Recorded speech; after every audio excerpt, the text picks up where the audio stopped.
Welcome to WorkSmart Hub. Today we are tackling the task of combining multiple Excel or CSV files into one. Here's a folder called Data. In this folder we have a list of files relating to each day.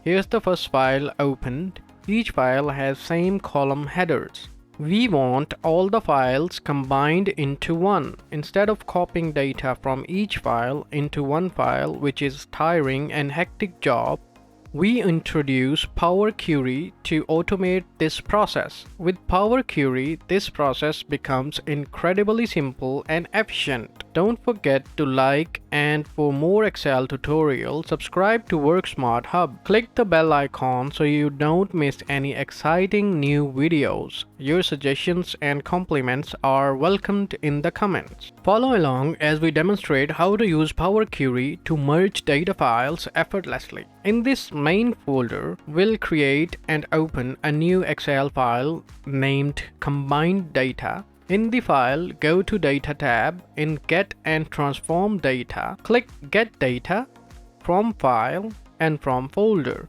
Select the Data folder and click Open.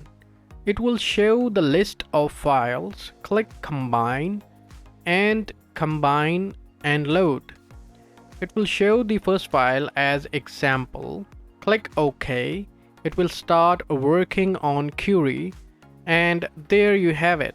In the first column, it shows all the files, and here at the end of data, you can see we have 14,235 rows.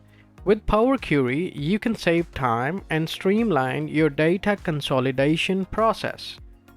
Next time you add more files to the data folder, all you need to do is to go to Data tab and click Refresh All button or simple Ctrl-Alt-F5 from your keyboard, and your data will update or include the new files in a blink of eye.